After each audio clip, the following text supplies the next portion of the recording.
Kid Chronic and Treez, you're listening to Ruthless Politics, episode Happy number 4th 3. of July, everybody. Happy 4th of July. Happy Independence Day. 4th of July is just a date on a calendar. So let's put it near and dear to our hearts. You're in America, folks. If you're listening to this podcast, more than likely you are in America. And guess what? You are fucking blessed. You are blessed. There's somebody in Chad right now that's fucking hating their life. I can tell you that. You know where Chad is? I'm not exactly sure where Chad is on the map. I'm not the best with geography. Sub-Saharan Africa. But I'll tell you what, if you are born in America, it is winning the genetic lottery. Absolutely. The geographical lottery, let's say. Yes, it really, really is. And that's kind of, you can get very existential by that. Folks, we have a jam-packed episode. You're listening to Ruthless Politics, Kid Chronic and Treez. We're going to dive right in.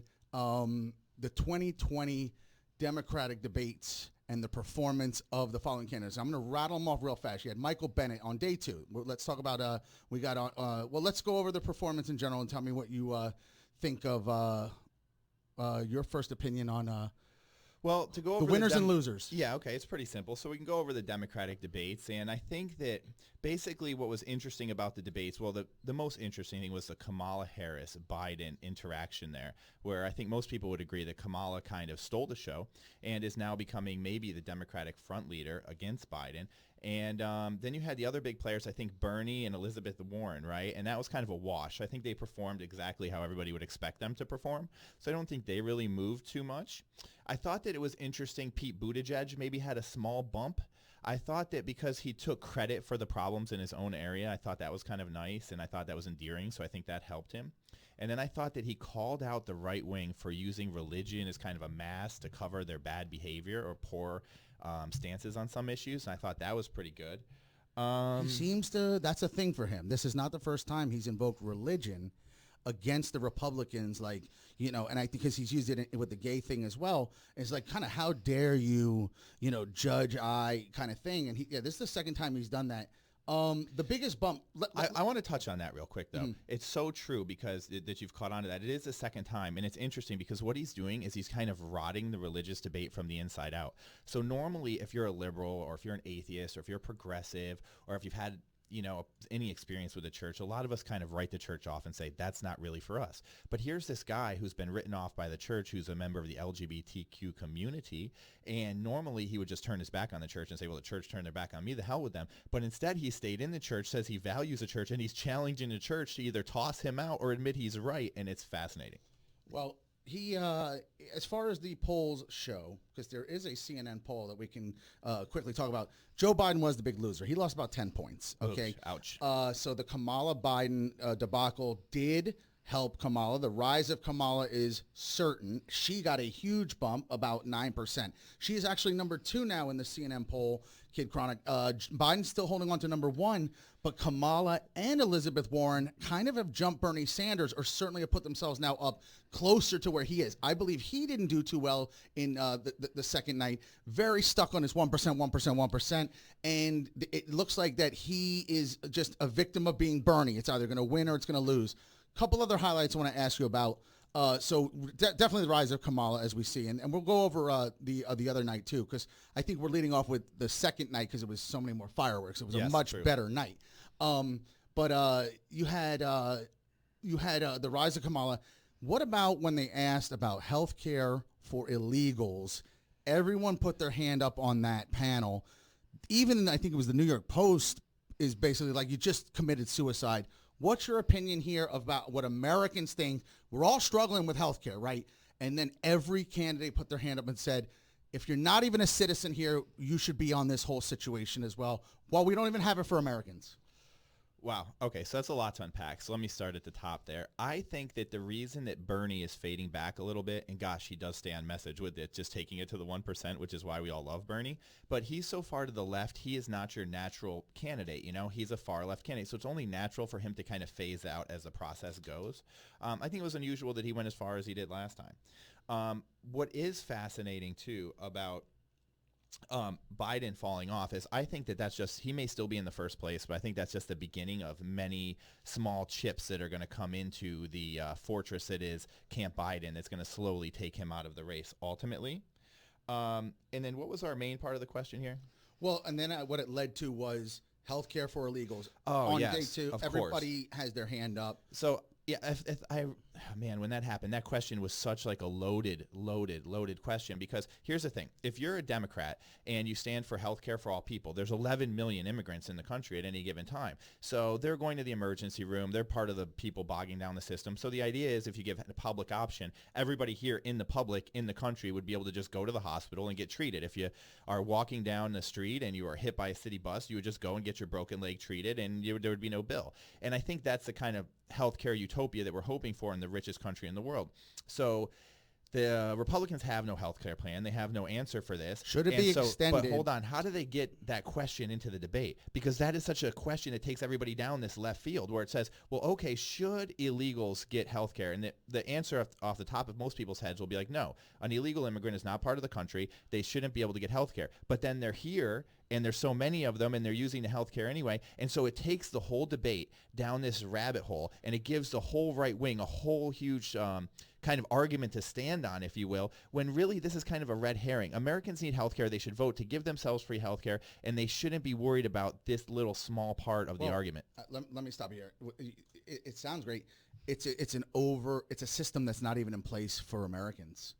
And part of it is we can't even figure it out. For there's so many people doing without it right now. So there has to be maybe a line drawn. I think it's very simple. Well, no one would argue that just illegals get it. And that's what the right wing takes it as. Oh, you're going to give them health care, but you're not going to give us health care. No, you're all going to get health care. No, of course. Moving on to that. Another thing, let's talk about Kamala. Kamala used the racial thing, as we know. I told everybody, well, listen, Joe Biden will escape the racial thing that came about with Cory Booker, because Cory Booker's on day 1 and Joe Biden's on day 2. He's going to slip by that little problem that was starting to bubble before the debates, if you remember. And sure as shit, Kamala Harris hits him with Cory Booker's talking point. And it propelled her. I mean, Cory Booker's got to be saying to himself, you some bitch, you some bitch. Cory Booker's really running a terrible campaign, isn't he? He should be better. He should be doing better. Him and Eric Swalwell, I don't understand the campaigns they're running. Maybe there's a bigger meaning. Maybe they've agreed to be someone's vice or something else, and that's why they're running these half-ass campaigns. But if this is the best they can do, that's just awful. Well, it sets them up for the future as well. We talked about this before. You can run and run and run, and no one's going to care. So Cory Booker, you're getting to know who he is on a public national spotlight that a lot of people don't know. I think he's so famous, if he doesn't make a real run for it, then he actually hurts his image a little bit. That's what I think. He should have performed better in what's happening in this field. I think he's coming that. off petty. Yeah. So Kamala Harris, let's go into the Don Jr. thing here. The Kamala Harris situation, let me just set it up for you. So Kamala Harris has this racial situation. She uses Cory Booker's talking point, attacks Biden. It's the moment of the whole thing. I am that little girl on that bus. I am that little girl on that bus. It's really good. I am that girl on that bus. But so now it's on shirts, by the way. This became like this is a meme. This is a fucking meme. So she does this, but here's the news, folks. A couple things you didn't know about Kamala Harris. Her father was a Stanford professor, and her mother was like a scientist, a doctor and a scientist. So here's the news. My dad hammered nails, and my mom was a clerk. She was really much more privileged than I was, no matter how white I am, and I'm very pale. My bottom line is this, Pat, Kid Chronic, and it's going to lead to Don Jr., because then we started to question her African-American experience that she linked to this whole Biden situation. And you find out, well, in fact, you're half Jamaican by your father, half Indian by your mother, very beautiful, multicultural girl, but you're not an African-American.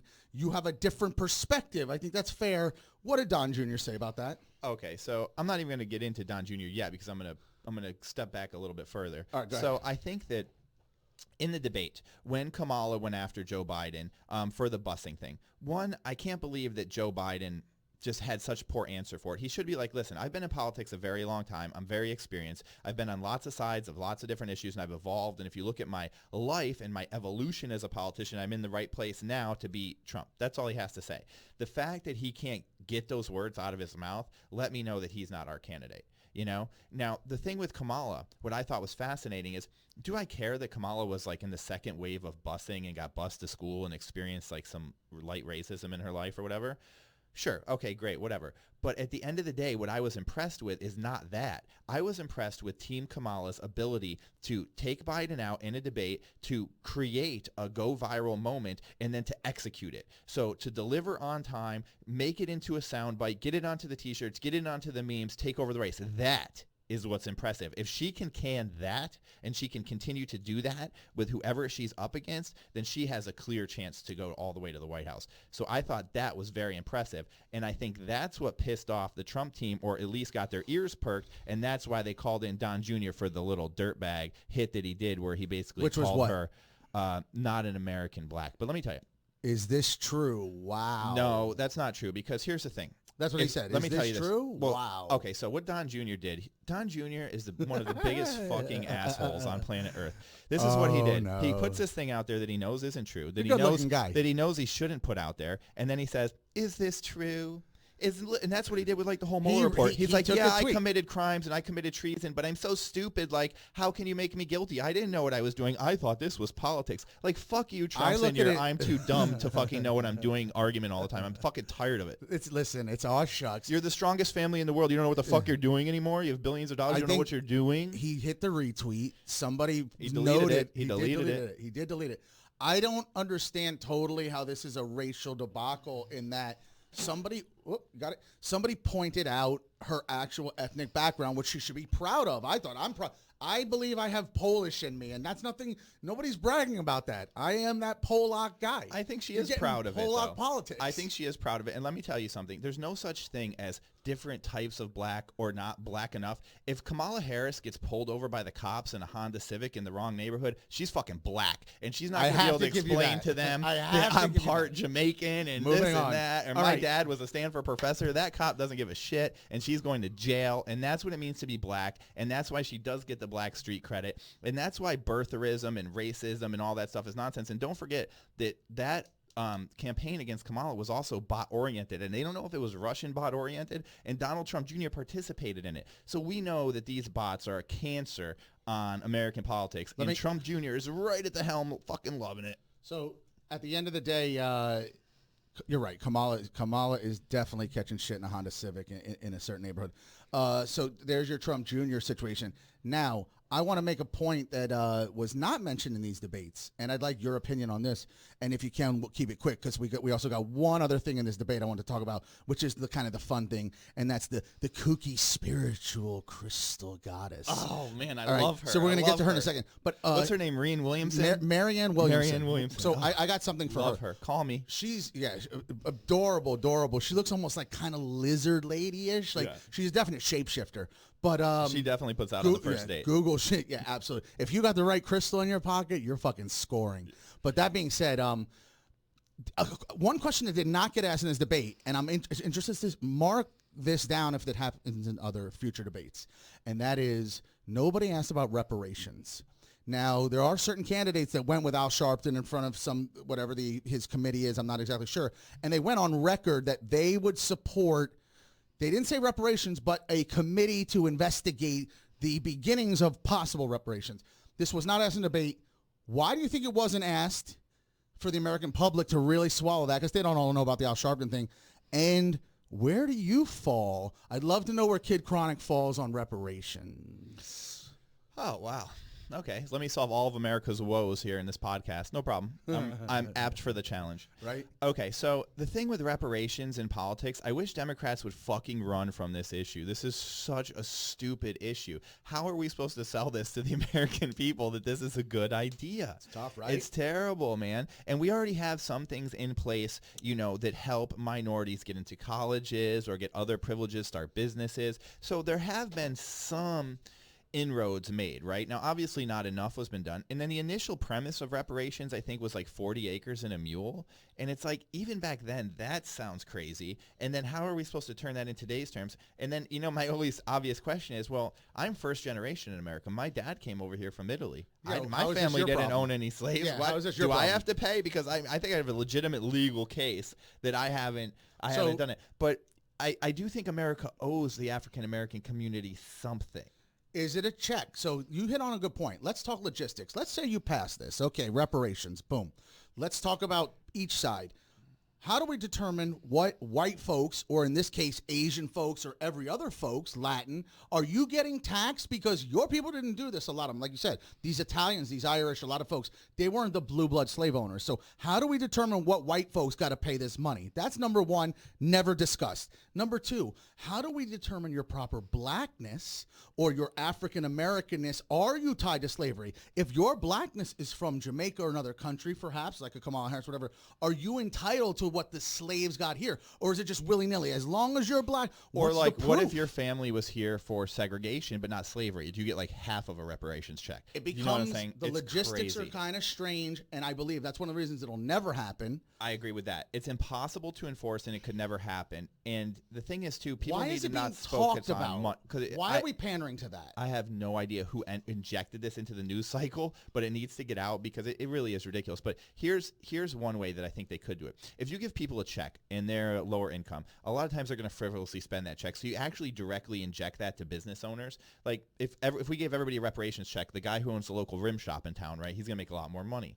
So that's just the reality of the situation. So the way to do it, I think, would be if you gave certain minorities, that's just the reality of it. If you gave certain minorities free college or free community college, if you gave them a way to circumvent expense and get to the upper classes easier, I think that would be more valuable in the long run. This sounds like you're for the Andrew Yang $1,000 stipend. I don't know. I love Andrew Yang and what he's doing, but America's not ready for that. By the way, quick side note, Andrew Yang said they cut his mic off several times during that debate. I noticed that he was silent.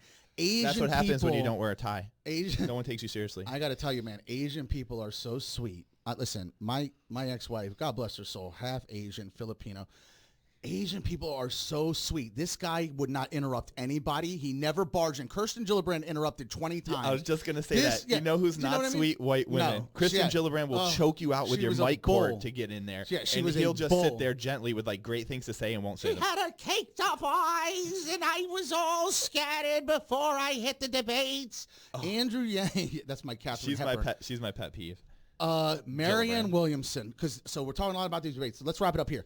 Marianne Williamson was the hit of the debates, folks, and for a good reason. If you saw any of this, she had a lot of doozies, and she's batshit crazy, and she's big into love and crystals, you can tell, and she's just really she's a sweetheart. She brought up John Kennedy, and everyone was kind of like, "What's the fuck are you talking about?" But she was the levity that we need. I think that she must have an inner circle of people as an author. Like maybe she's made a few $1 million. I don't know. Sure. But she must have an inner circle that just tells her she's right? Because she's had these political conversations with the people that work with her, and nobody said, you don't know what the fuck you're talking about. Like nobody said that. She's of a status where you don't tell her that because she's cutting checks. This is the lady that when you go to a strip mall and it says psychic and you're always like, I wonder who the fuck's in there, or you just decide you're going to go and do it. This is the lady that starts to tell you that she knows that your nephew's in heaven.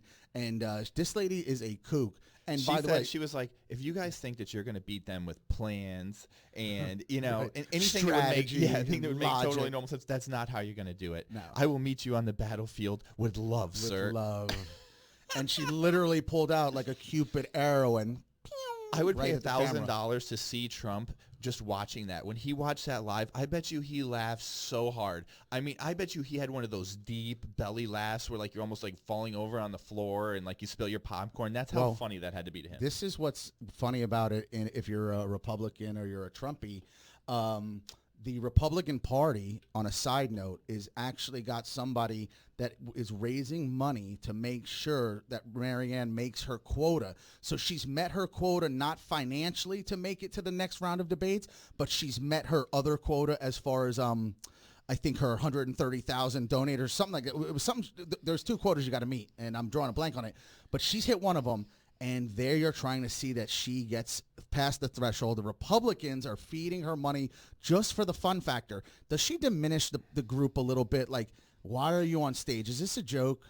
Of course it's a joke. But now that you mention it, I mean, of course they are. That makes perfect sense for them. Yeah, and that's the thing. It makes perfect sense for whoever's hosting the debates because she's comic relief in what is essentially a boring-ass show. It helps the ratings. Yes. It helps everyone. I don't think there's a downside, not even to the Democrats. You know why? Because you got 20 candidates out there and you have this Fruit Loop talking crazy. It adds a little comic relief, and then you get back to the serious stuff. I like it. Keep her in. While Kamala Let's Harris, go, you little nut job. I think Kamala Harris was number 1. I believe I heard differing reports. She was number 2 in most tweeted candidate. You know what's scary about that, though? See, America, the way it is now, where they just don't even give a fuck about politics anymore and they just think it's funny to fuck with politics, they would vote this idiot in. They would vote her in, you know? What kind of world would that be? I believe that Hulk Hogan and Mickey Mouse. Trump won. How is Trump too different from her? Like, except that Trump's like more angry and he has a little bit more political knowledge. He don't believe in love like that. He doesn't believe in love. He believes in grabbing pee. Yeah. This ain't about love. This isn't about love. I want you to understand this is not about love. The Trumps are truly delusional, though. I saw a thing with Trump the other day, and he had like a from the heart moment. And so Trump goes like this. He's like, I was reading that my son, this beautiful little boy, might go to jail.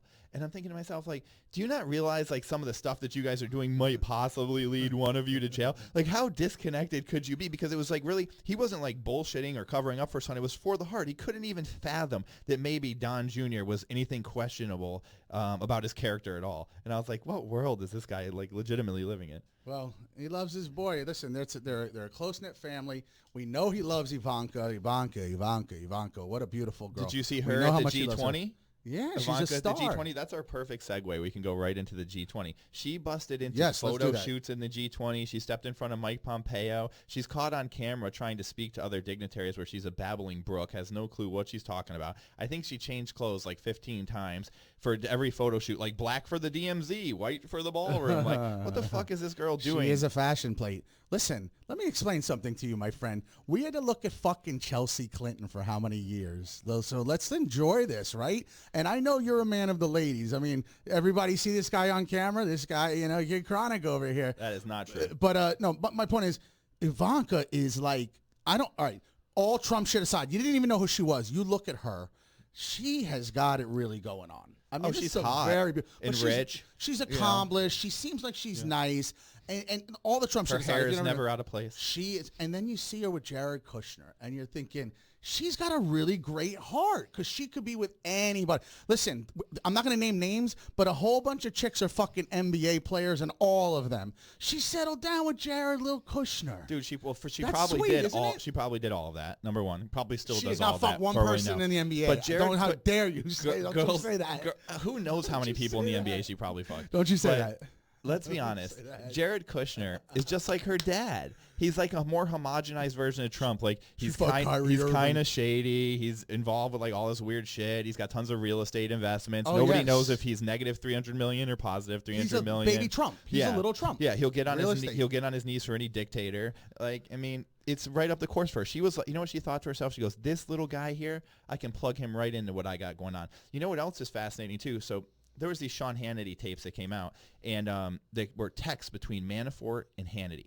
And Manafort goes, they want me to snitch on Donald Trump or Jared Kushner. The FBI wants him to snitch. So that lets you know those two are guilty as shit right there. But they want me to snitch on that. And then Hannity, being the Trump aide that he is, goes, well, you know, Trump didn't do anything. But what did Jared Kushner do?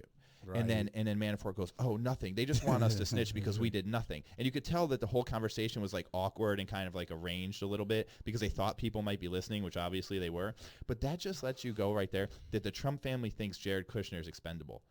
They do. They're like, well, Trump didn't do anything, but what did Kushner do? If they could pin this all on Kushner, they would just let him. That would have happened. Go to jail, no problem. That would have happened already. You were talking about the G20. So Trump goes to the G20. If people don't know, the G20 is basically the 20 biggest nations in the world that matter more than all the other nations. Unfortunately, as we love to be in a utopian society here in America where everything is equal and everything is fair, yet we hold a whole fucking G20 where 20 countries are better than all the fucking others of you. It used to be like the G7, and then it went to the G8, and then I think even that's has to become so somebody inclusive. Just let Russia back in because Russia wasn't in for a while. But what's funny about those two is to be there. You know, they never have the meetings in the U.S. because the riots around these meetings are so intense that they keep them in other countries where they can have like more security. So Trump gets to see Putin again. Pooty Poot. By the way, George Bush used to call him Pooty Poot. If you didn't know that, I think that's adorable, and I might even name my next dog that if I didn't think that it would land me in jail. But so Trump gets to see Putin again, and nobody fucking likes it. This is bad. Why are you meeting with this evil, terrible person? Why did meeting even with the bad guys so we can at least kind of not have fucking the global thermonuclear war like war games? You know what I'm saying? Matthew Broderick. Isn't it a good thing to sometimes meet with these people so we can keep shit chill? It's good to All meet other with shit people. aside? You should meet, if I was a president or anybody that is a president, should meet with everybody, should build those relationships to see who they get along with, who they don't get along with. All of that is fine. The Trump scenario with Putin is a little different because Trump and Putin have secret conversations, which even the Americans aren't privy to. There's been election hacking, which it seems like Trump invited in the 2016 election, and then Mitch McConnell and Trump have invited again in the 2020 election. And so then when Trump and Putin get together and they start joking about election hacking, joking about clamping down on the media, and basically just seems to be laughing at the modern world, laughing at democracy, seeming to be enjoying I would say their kind of new lawless atmosphere that they're living in, it kind of is off-putting to a lot of us. Yeah, well, if you believe in the Russian hoax, it definitely is. Now, that wasn't as newsworthy. What really kind of trumped with Donald Trump that was that he then took that opportunity to go to North Korea, the demilitarized zone. Folks, I don't know if you understand this. No president's ever done this ever before. This is pretty historical. It is historical. The news spun this to be shitty. Aren't we doing something right? They look at it like, here's what the news is saying, because CNN is big on this. There's been a lot of people critical. They apparently want war with Russia and North Korea, which I don't fucking get, because there's going to be no CNN if we have war with these people. There's no reporting. We're fucking all fucked, right? Well, so let's be careful what we really want here. Why are they so hostile to this guy trying to chill these things out? CNN has a guy, Will Ripley, that they always have over in North Korea. Because I always watch him, whether he's a young guy like us, and I always think to myself, man, how long before they abduct this guy? But somehow he keeps his... it's inevitable. Yeah, he keeps his good standing with North Korea. He's really rolling the dice these times. He's been there so many times. But, why is it bad he meets with this guy? Okay, I don't think it's bad that Trump meets with him. And I do believe, and there are some liberals who have said, and progressives that said, we have to accept North Korea's nukes. Because the reality is they're not going to get rid of these nukes. And as long as we could just like kind of freeze the amount of nukes that they have and just kind of, you know, open up lines of communication. Kim Jong-un seems to be relatively of a modern person, I guess, compared to normal leaders in that country. So I think people see it as an opportunity to maybe just squash this. But the problem is America's whole stance for years and years and years has been no nukes in North Korea, no matter what. You make a very good point. We have certain countries, a lot of people don't know this. I think there's only 10 countries that have nukes in the world. Israel, by the way, is not even on record with their nukes. How about that? Israel's a big secret. It's a big secret. And there was just actually an article that came out that some people think they have about 80 or 90. But India has nukes. Pakistan has nukes. Pakistan has nukes, surprises a lot of people. Yes, it does. So they've got their shit. You got the United States, you got Russia, you got China. So let's say there's under 10 countries. France has nukes. So here's the bottom line. England, I believe, has a couple nukes, but they all have way less. And then we're going to hit commercial. We'll take a break after this.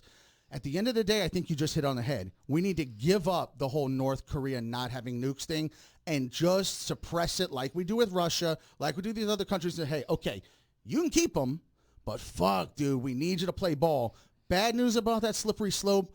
Iran may expect the same thing. It's like, whoa, you just let this regime have it, then let us have it, and we'll play ball the same way everyone else is playing ball. It opens a slippery slope, right? Into an open nuclear future, I think. But that's okay, because guess what? Nukes are yesterday's war. Nobody wants to use them. I mean, knock on wood, hopefully there's not a nuclear war soon. Sure. But nobody seems to want to use them. Technology is moving war into a whole different thing. It's kind of going online, onto the electrical grid, different things that they can do. So I don't see the value in nukes. I think when countries produce the nukes, it does get them on the map, but then they have the burden of taking care of the nukes. So North Korea, successful job at getting themselves on the map, but now they're going to have to take care of the nukes. They're going to have to modernize. They have all kinds of other problems over there. I mean, if they just gave their people internet, they're going to freaking lynch Kim Jong-un at the center of town. So there's a lot of other issues with them coming online that I don't think we really have to worry about. You know what I mean? I think they're going to self-implode in the process. Right. Well, that's true. There is silent weapons for quiet wars. It may not be a nuke. Sometimes it's just putting an electromagnetic pulse and take Wi-Fi is the best modern weapon, my man. Yeah. You're listening to Kid Chronic and Treez. This is Ruthless Politics. Pump it up. Pump it up. You've got the 4th of July episode. We've got so much more to talk about. The Betsy Ross sneaker. You know you wanted it so badly. Well, you can't fucking get it now. Too bad. I like Nikes.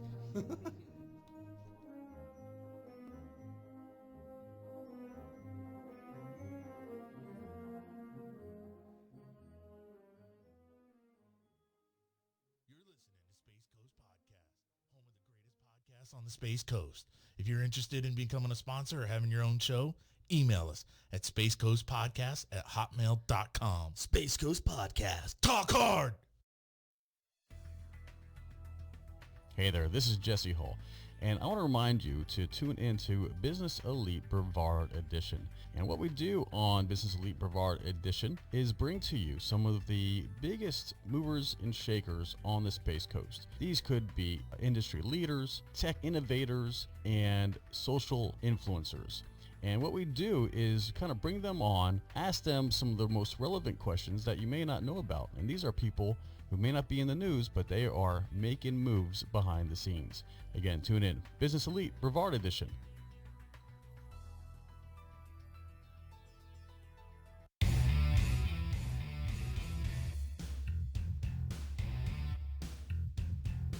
Hey, smart people.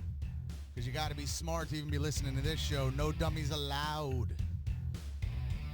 Join me every week, Mr. Josh W. on the Mr. Josh W. podcast. You're going to hear me rant and rave about politics, current events, social media and SJWs, sports, cryptocurrency, sex, 420 and CBD culture. Hell, we can even talk about how your grandma won bingo 3 times yesterday. And good for her. She deserves it. She plays a lot. We'll even have interviews, panel discussions, and the occasional game show. Now you can find me on Instagram, Twitter, and YouTube under Mr. Josh W. You spell that out, MisterJoshw. Very easy to find. And all this good stuff is coming to you live from the Space Coast Podcast Studios in sunny Florida.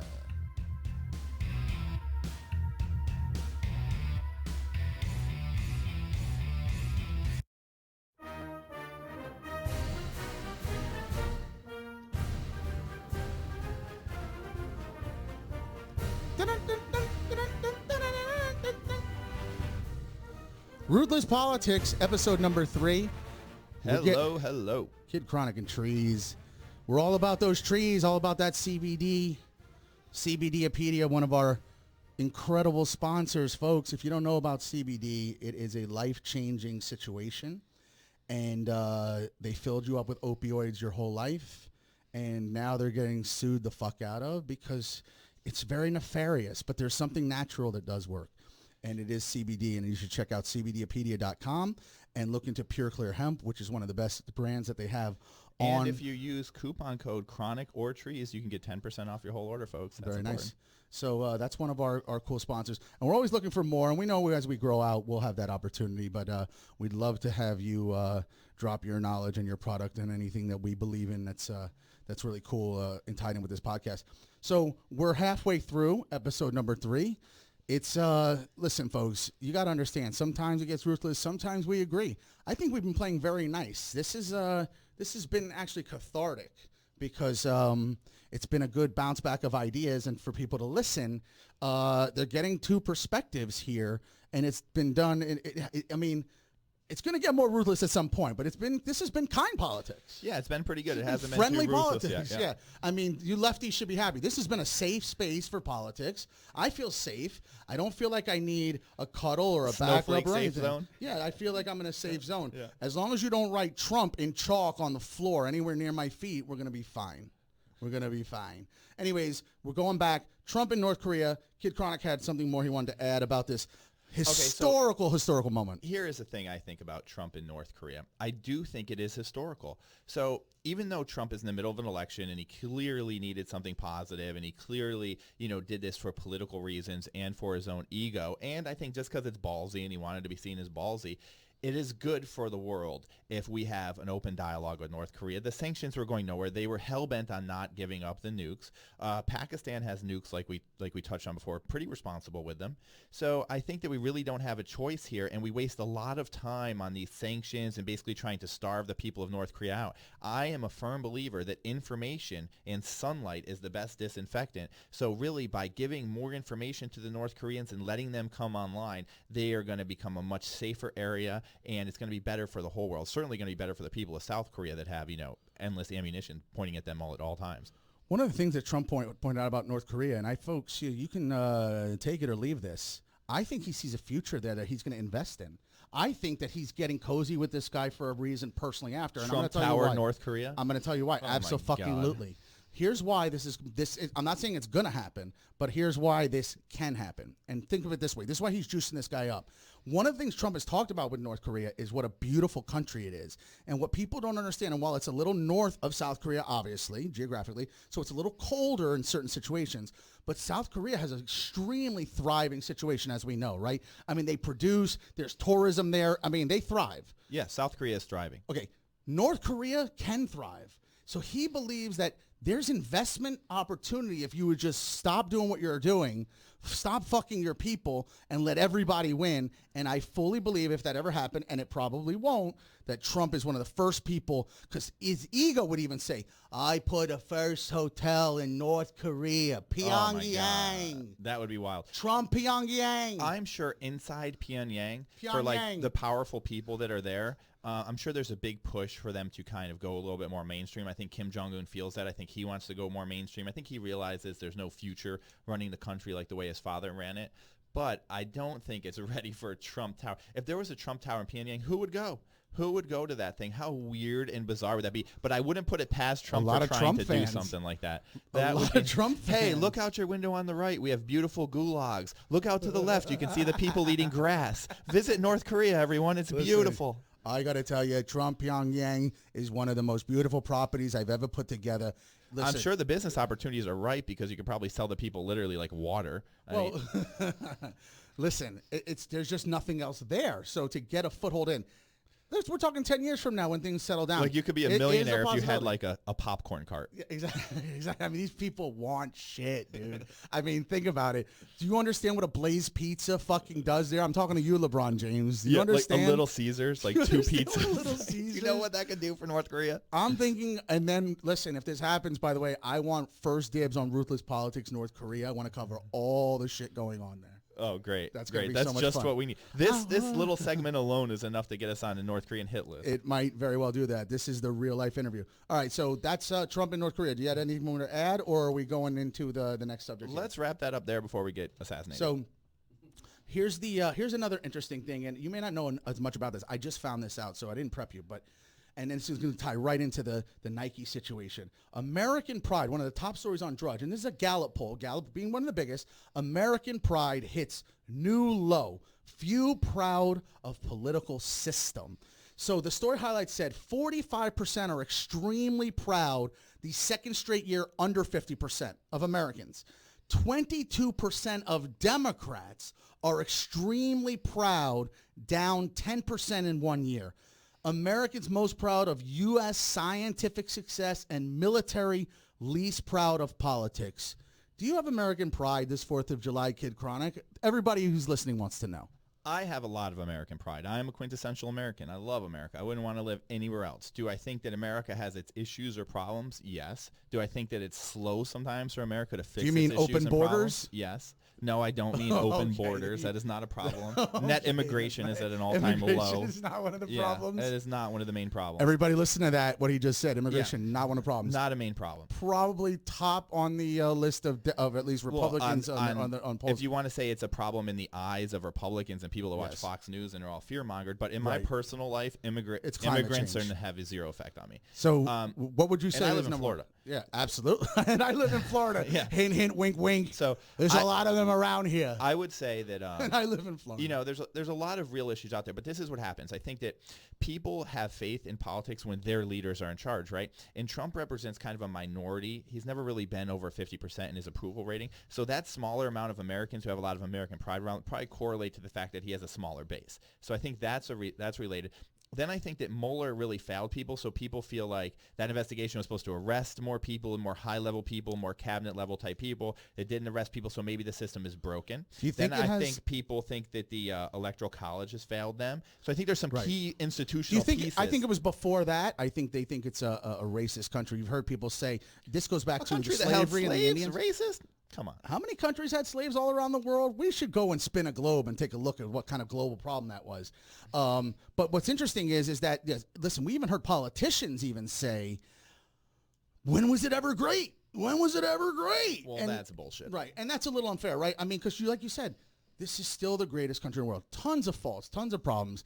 Here's the news, folks. All these isms and ocracies and all these things written on paper are really great on paper. But once man is introduced to having to do them, we are fallible. And greed and envy and jealousy and favors and revenge fuck things up. And that's how politics gets corrupted, mainly because of greed. That's the number one. And power.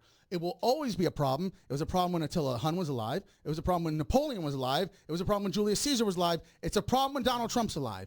It'll never go away, and it's very unfortunate. Politics and power and all this sucks. Well, and now you have corporations that have so much money. And now that you have they corporations. so much power. And you have billionaires That's that have what so really much money. run But shit. you have single people that can influence whole entire elections, and definitely on the local level and on the national level. So I think that's definitely 100%. changed a lot.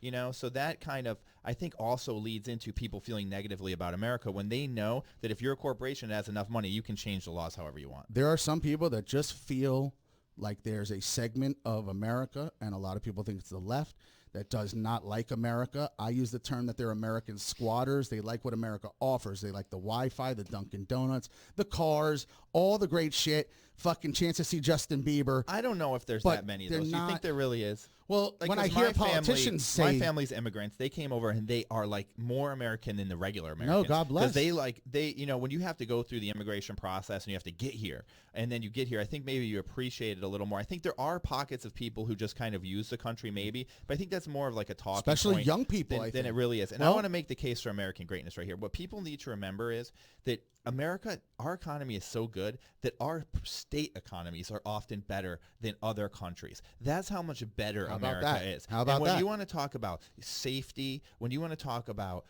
overall just happiness, the ability to get a job, the ability to go to an emergency room, the ability to go to a dentist. There's countries out there, you know, I have employees in Pakistan where when they need to get their tooth fixed, they go to the emergency room. How about so the you ability have to no hold a idea how great it podcast? is here. Yeah. The ability to have a podcast. yeah, it's nuts. You're absolutely right, and people need to understand that. Well, and why I feel the way I feel is, I'm also reading, and we'll put a bow on this, is the Democrats' 22% extreme pride reading is the group's lowest in Gallup's 19 years of measurement. And like you said, that may have a lot to do with Donald Trump, so everyone's sour.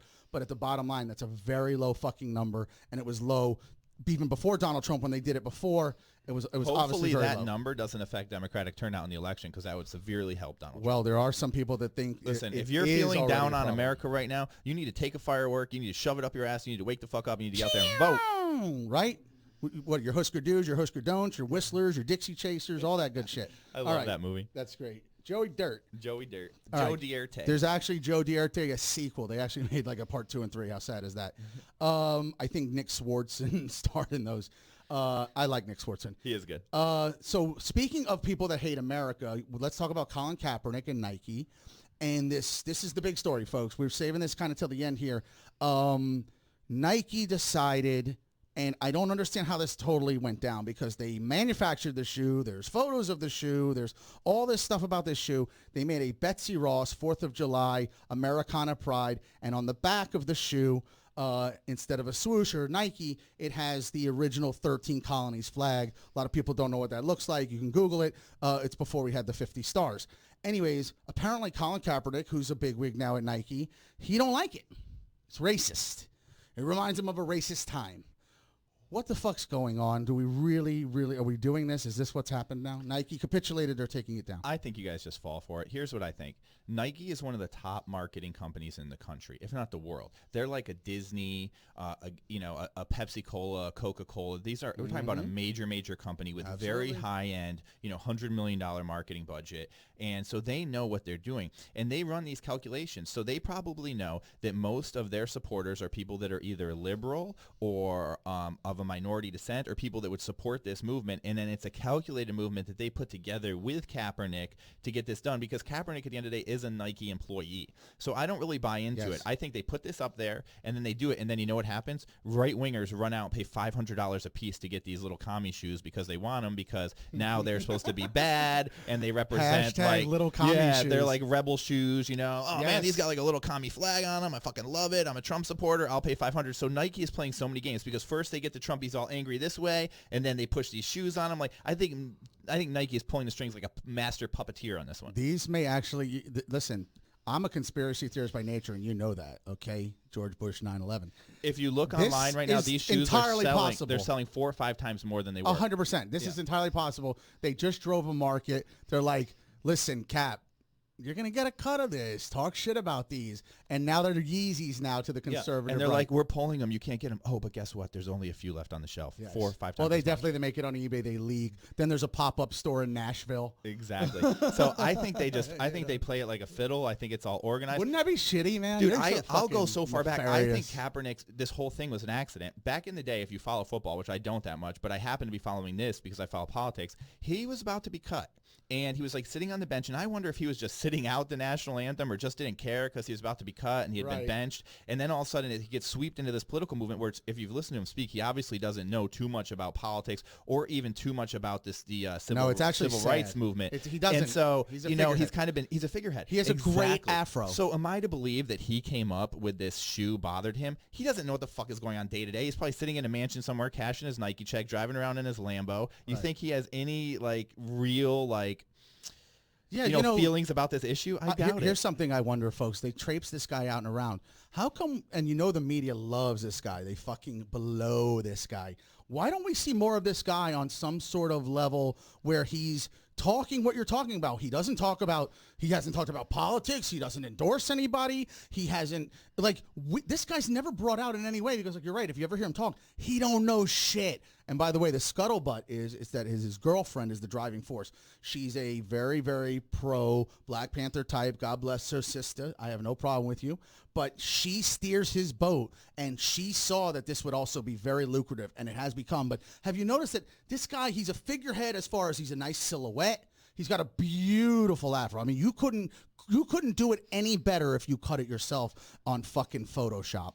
But I can tell you now that he doesn't offer any jewels of wisdom. The RZA, on the other hand, can spin circles around this guy. You know what I mean? It has to do also with backlash to the NFL. You have to remember that the NFL was on a 4-year tear of horrible press. Players beating people up, players on video committing crime after crime, players in all sorts of trouble with drugs and different things. And so people were getting sick of the NFL. They were getting sick of Roger Goodell, and the media was getting sick of it. So Colin Kaepernick and the whole kneeling movement was the perfect shot that everyone could kind of strike back at the NFL, who they felt was kind of thumbing their nose at the law.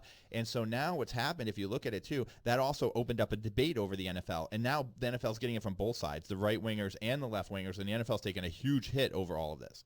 It absolutely has. It's caught it from both ends. It's a no-win situation. And Roger Goodell is one of the most hated men in all of sports. They want this guy fired. He makes $20 million a year. People look at him like the bad guy on Spaceballs, Yes. I mean, he is like a little evil emperor. Yeah, he's not going anywhere anytime soon. I think they even threw around Condoleezza Rice as a possibility of someone that was going to take over for him. But I don't see that totally happening. So this has actually spilled over. So you're not going to buy those shoes, though? I like Nikes. I don't know if I'll buy those shoes. Probably not. But I do think it's fascinating how now this has spilled over into women's soccer. And so now the Kaepernick thing, they're like, okay, we destroyed football. Now let's move on to women's soccer. And now that is the new home of this debate.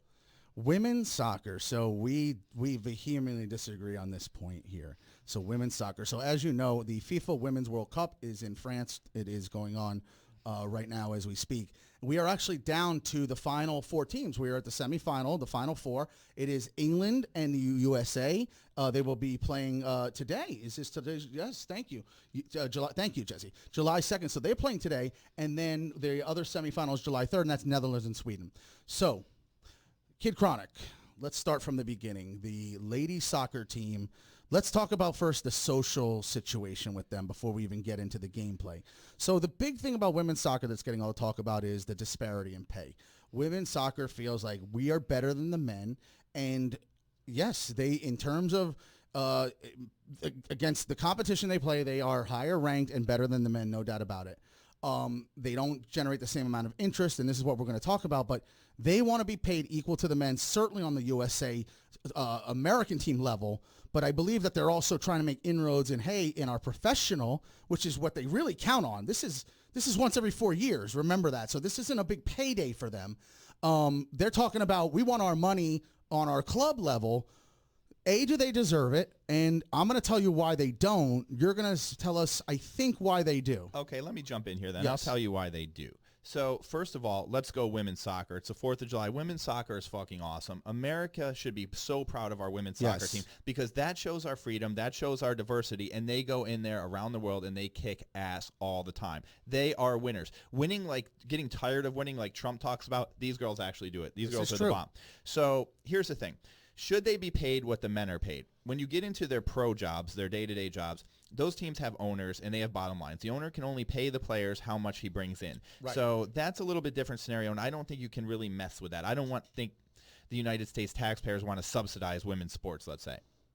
But when you're talking about the national team, we have the men's team and we have the women's team. The men's team is awful. They get their ass kicked all over the place. Some years they don't even make the World Cup. And then you have the women's team that is awesome and is just dominant, and then they make pennies. And I would argue that there's even more advertising and marketing for the U.S. and more value for the U.S. in the women's team.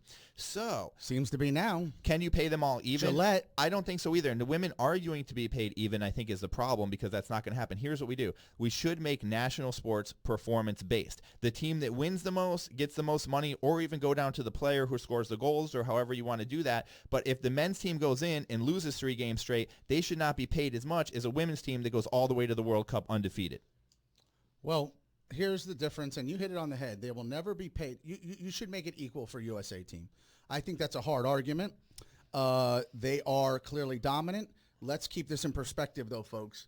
The American men's team, who's made a lot of inroads, is a basically 15th ranked in the world team.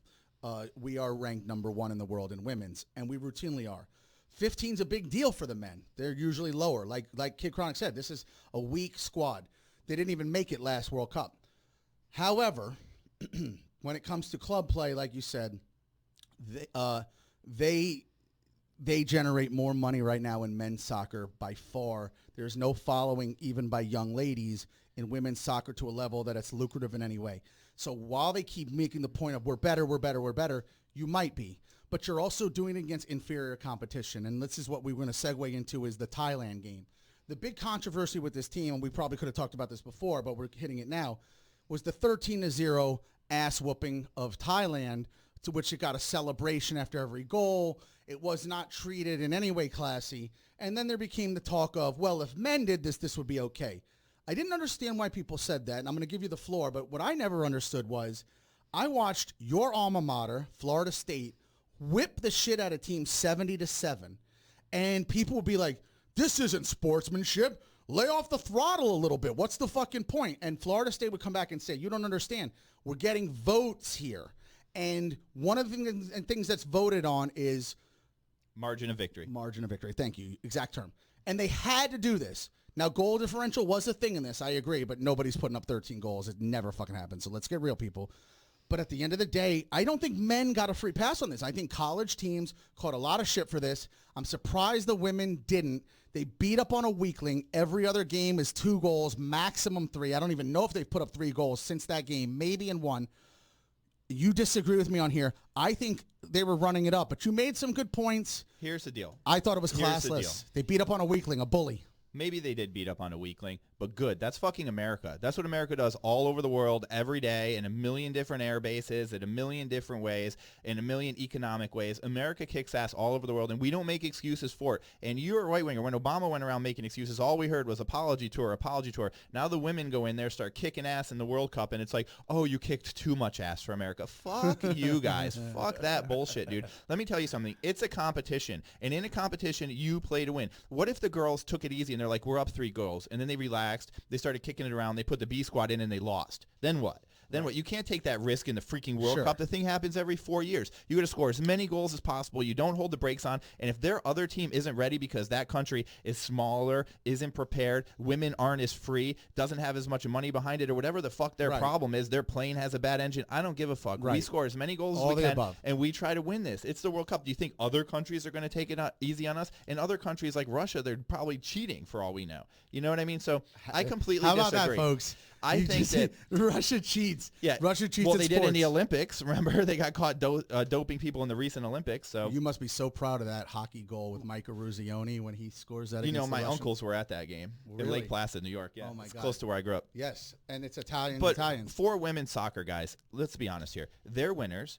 They're doing a great job. And if they go in and, here's the other thing. When you talk about goal scores, not every player scores the same goal. So one player didn't score 13 goals. It's hard to score a goal in soccer. So when you celebrate after that goal and you've been waiting to be in the World Cup, it's probably your first World Cup goal maybe, or it's one of a few World Cup goals you have in your whole career. You have every right to celebrate after it. That's what they do across soccer. Like the celebrations are kind of like an end zone dance. And I don't think that you can be mad at somebody for doing that. I really don't. No. And then how much nicer is it? You're like, oh, we won 13-0, and instead of celebrating, we gently put it in the goal and then turned our back on you and ran back and then scored again. I mean, it sucks for the losing team no matter which way. Yes, there's no doubt about it. It just it got cringeworthy because you're right. These American women are beasts. You cringe at American greatness? Ooh, look what he did. Look what he did. That's a CNN move. He watches a lot of CNN. That was a Cuomo, I think you call that. No, it was cringy that at goal 13 to be like, yeah, and this little dainty Thai flower is sitting there like doesn't even know what fucking hit her. Do you know what I mean? What do you think that Tom Brady and the Patriots would do? Do you think like they would take it easy? No, they would deflate the ball on the sideline so they can get a better grip, and they would score cheat. 13 extra touchdowns on you because that's what winners fucking do. You win. They would cheat. You win, you win, you win, you win, you win. That's what they're trained to do, and they're setting a statement so that other teams are scared of them down the road that are better teams. You know what I mean? So you go beat somebody 13-0, now teams are changing the way they play you, and now you've got them on their heels. It is a very interesting point. It is a very interesting point. You're listening to Ruthless Politics. It's episode number 3. It's Kid Chronic. It's Treez. We're here live in the Space Coast podcast studios in sunny, hot, sticky, muggy Florida, the alligator capital of the world and the lightning capital of the world. Is that true? Yeah, we are the lightning capital of the world. Most lightning strikes. You're a wealth of knowledge, my friend. Yes. Jesse, how are we looking on time, brother? We got 3 minutes? Okay.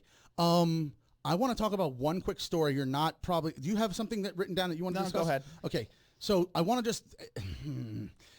This is going to open up a can of worms that we're going to talk about next time, and because I want. Are you talking about AOC?